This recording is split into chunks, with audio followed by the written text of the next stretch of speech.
Guys, welcome to the SRS segment of the TNL. We have Julius Gilger with us. What's up, buddy? Everything's up, man. Everything's good. Good to see you, man. Thanks for having me on. Good to see you too. Thanks for hopping on. So, man, we're fighting a uphill battle, which we will definitely win. But, dude, check these numbers out. For 7,000 agents that issue, pay, or write a policy each week, only 100 of them submit an annuity. Can you believe those numbers? It's wild. That's so low. It's insane. Yeah, it's mind-boggling. So our goal, Julius, is to really open the eyes of agents that haven't thought about annuities or may think that they're too complicated to process in their own mind. How long? And you haven't been selling insurance all that long, correct? I mean, I guess relatively speaking, I've been doing it since 2017. 2017. Okay, so 6 years. And no, that's not terribly long. I mean, it's a good time frame. Were you selling annuities the whole time?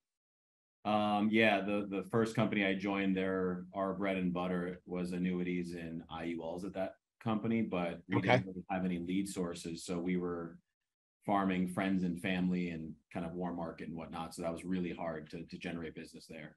Yeah, no doubt. I know how that goes. So then you come here to Family First Life and start running what, mortgage protection, final expense, Facebook, internet lead. You run all the above? Yeah, now I run all the above. When I started, it was primarily just final expense, Facebook leads. Okay. So, and is that, do you know how much in volume you've issued in annuities so far this year? This year, I'm right around $1 million. Right around $1 million. And we're a little more than halfway through. You know, it's crazy. Like everything over the last 10 years at FFL is just scaled to a level that is almost unfathomable. You know, in 2014 and 15, if you would have said I'm at $1 million at the end of the year in annuities, we'd have been like bowing to you.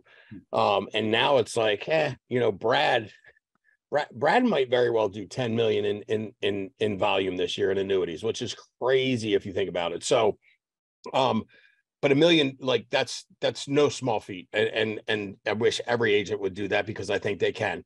Can you kind of go through your process of identifying people that have annuity money, how you're getting it, how you're pulling statements, all the above, and if you're doing face-to-face or telesales?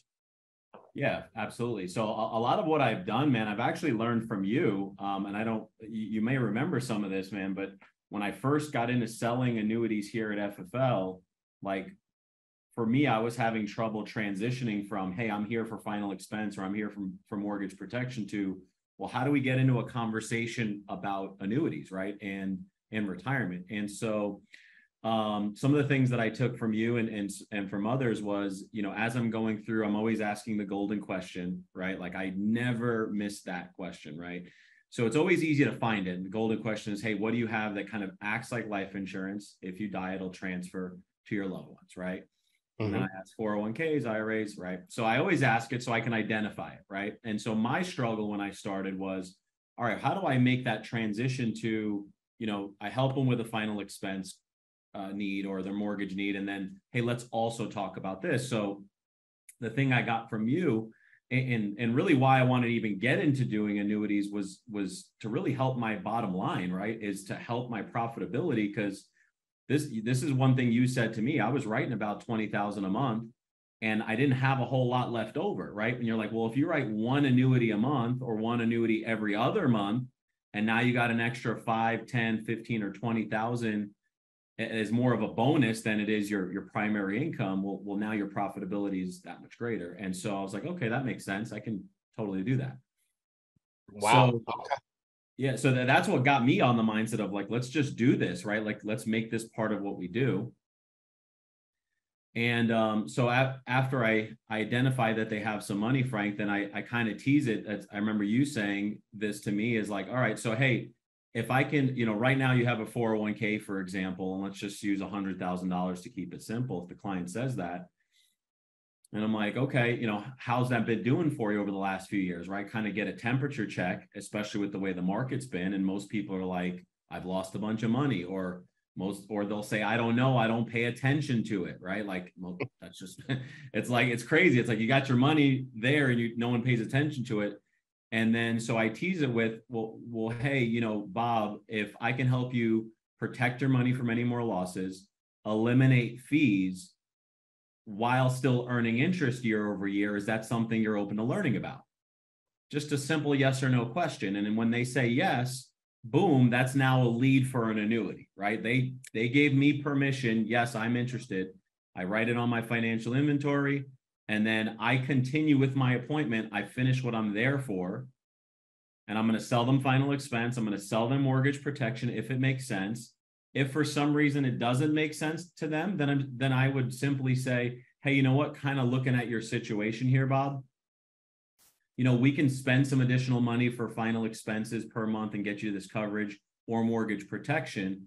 Or the other thing that might actually make more sense in your scenario is, why don't we leverage your existing funds and your assets? Why don't we look at moving that over, because it's not going to cost you anything and you're going to get the same protection without the additional cost. Which one of those you think sounds better to kind of look at and make sense for you? And then they're going to tell you, boom, let's do that because it's going to cost me nothing, right? So that's kind of how I tee it up in terms of getting them interested or being open to the idea. Very simple line. Hey, if I can help you save, protect your money, eliminate your fees while still earning interest, is that something you're open to learning about? They say yes, boom. And then once you identify that, or once I identify it, at the end of the appointment is I start asking some questions to figure out where the money's at, right? Okay, who do you have it with? Got it with Fidelity. Okay, cool. About how much do you have? Like, I don't need the exact number today, but about how much do you have? Got 100 grand.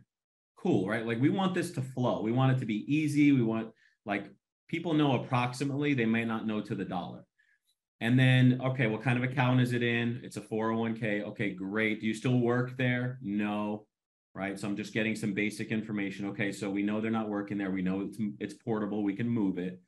And then if I can grab a statement, I'm going to do it. Now, it depends if I'm in person, Frank, or if I'm virtual, right? Because nowadays, a lot of my appointments are virtual. So it's not that it's more difficult, but they may not readily have it available as if I was sitting in their home with them right there, like, hey, go to the file cabinet, go grab it. So I'll say, okay, you know, can you grab a statement real quick so I can, you know, meet with my retirement specialist team and see what's the best plan, specific and customized for you.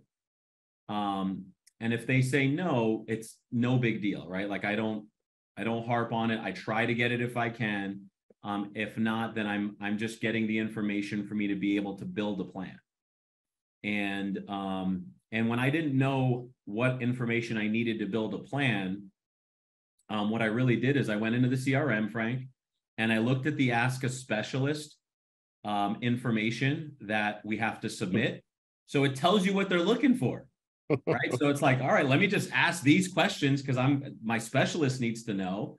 Right. And then I can work with them to figure it out. And so that's how I started the process of, let me identify the money. Let me figure out if they're open. And if they are open, here's the things that I introduced to them as far as concepts. And let me just get some information so I can work with my team to figure out what we can do.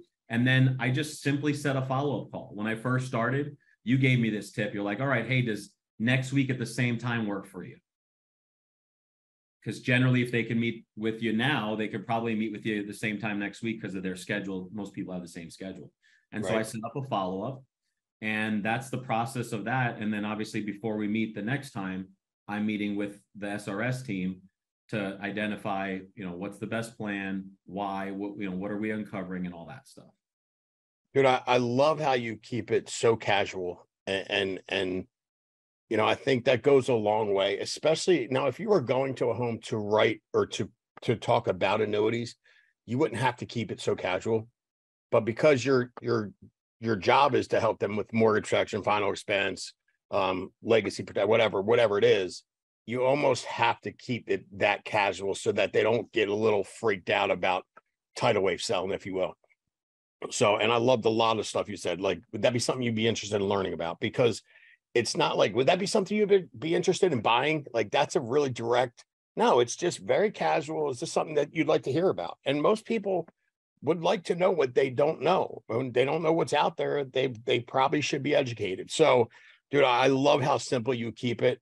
And I love the fact that you're utilizing leads, because most people think they see guys like yourself and Brad and David and Jesse and all these top annuity producers, and they think y'all are running some special leads. Like, I swear they do, because I used to. I swear I ran insurance sales in Baltimore City, and I thought nobody had any money. But when I started asking that question, I realized, dude, a lot of people have money. They might have 80, 100, 150, $200,000 on average. And I'm not writing these $700,000, $800,000 deals, but a lot of people have it, just like in the area you're in and everybody else in the country. So what do you think is the biggest obstacle for a new agent in starting to ask those questions about their safe money, about anything they have that acts like life insurance? What do you think the biggest obstacle is right now? I think for most people, it's really just keeping it simple to be able to explain what we're doing for them, right? Because I know for me, when I got into this business and in this industry, Frank, like annuities was like a daunting like word and plan. I'm like, what the hell is an annuity? I don't even, I don't know what this is. I'm new to financial services, right? But then when I really took a step back and realized this is simply a contract with a life insurance company that will protect your money, minimize your fees, and still help you grow your money. And then if you want to, you can turn it into guaranteed income. Like, that's the simplest form of what an annuity is. It's literally Right. that simple. So if, as a new agent, if you're listening to this and you can just memorize that, which is 2-3 sentences, that in itself will help clients feel more at ease of, hey, what are we talking about? What are we actually doing? Right. And then, obviously, there's definitely more intricacies and nuances that you can get in there. But Sure. what helped me, Frank, was literally keeping it simple, which is what I've done in my whole career in insurance. Because the less I told them and the simpler I kept things, the easier it was to deal with folks. And so I think number one, and this was my own opportunity, and the agents that I coach and train, I see a lot of this in them, is number one, how do you explain it in a very simple manner of what an annuity is and really what's the benefit, right? What's the actual benefit? Because that's all the client cares about. And then number two, what are the simple word tracks to A, figure out, is this client open to learning? Is this something that they're even entertaining? And then B, how do you actually take it from being open to, hey, let me get some basic information so I can do a plan for you, and then we can come back together and set up a follow-up appointment. Those are the simple steps. And then from there, it's, once you get back on the phone, how do you actually present the information so they understand it? So I Sure. think it's really that simple thing is A, understanding how to communicate it, and then B, how do you open up the client, make sure they're open to it, get the information, and come back and pitch it and do it in a very simplistic manner. Yeah, I think that's huge, because most of the client, at least our clientele, right, blue collar America, they don't have this vast knowledge of financial terms, and they really don't want somebody that's going to come in there and fast talk them and try and spin them in circles so that they are confused at the end of the day, right? And I love that about what you're saying. So what is the biggest, and we're trying to keep these right around 10 minutes or so, the biggest difference in when you're seeing someone face to face and seeing someone presenting, not getting the gathering the information, but when you actually have an appointment, what is the biggest difference from running a face-to-face annuity appointment to doing a telesale annuity appointment? I think it's really just gaining credibility, Okay. knowing, like, I think about the sales that I've ran virtually for annuities, and because I've had some sales in full transparency from social media, right? I have a guy, girl, bunch of them reach out and like, hey, tell me more about this, right? And they're like, is this legit, right? Because some people think it's too good to be true. What's the catch? And or am I legit, right? And so the way I've handled it is, number one, I'm always sending some credibility information, my license information. I created a website that people can go on. They could see my face, they could see my license information, and you guys can do that. There's multiple Sure. sites or whatnot. But then two, that wasn't enough for some clients. So how did I overcome that? I sent my driver's license, I sent personal stuff. That wasn't even enough. So I was like, man, I had to get creative, Frank. So I'm like, all right, what do I do? So I called Athene, which was the company I was presenting, and I'm like, hey, hang on. I called Athene and I go, I'm going to verify with the company. You can ask them any questions you need to make sure that I am who I say I am. And what we're doing is exactly what we're doing. And then boom, we did a three-way call, got Athene on the line. They verified my producer information. And then I said, hey, I got, Bob on the line. Bob, ask away whatever questions you want. Let him take the reins. And they're like, yep, he's a licensed agent. Yep, those are benefits that you would get if we can, and then he was good. And then transactions completed. Wow. Third party credibility. Yeah, that's huge sometimes. And usually the website's good. And then the driver's license usually a lock, but I like that step to take it even further and really lock it down. So man, I love what you're doing. I've watched your social media stuff. You're passionate about it, which is a big deal. I think annuities are the greatest things ever. And yes, there are benefits to being in a stock market, all that good stuff. But I mean, for a person looking to protect what they have, to me, it doesn't get much better than that. So parting pieces of advice for a brand new agent, anybody that's looking to get started and that goes, you know what, I'd love to issue $1 million in 2024, starting right now. I think it's number one, just dive in, right? Don't think it's this big, hairy, daunting thing. It's really simple once you put your mind to it and really understand it. And you'd be surprised by how many people you talk to that can use the benefits that we have. And you'd be surprised on the amount of families you can help, but number two, the additional income that you're leaving on the table. And so guys, I encourage you to really get after this because Frank, in full transparency, this helped me launch my business. Writing my first few annuity cases gave me the profitability and the cushion in my bank account to be able to get a little bit more in leads, to be able to push it. And now instead of writing 20, help 20 families a month and net that, I was making substantially more money, and it just helped my overall business. And even beyond the beginning, even now, right? Yeah. It helps my profitability. So no doubt about it. Well, Julius, thank you so much for sharing with us today. It's great information. Guys, if you need help, obviously we have the Ask a Specialist button. The SRS team is here to help. Julius is always willing to share it and help. I've seen him hundreds of times talk to agents. So let's use the resources we have. Watch this video over again if you need to. But again, Julius, thanks for joining us, man. Until next time, y'all, make it a big week.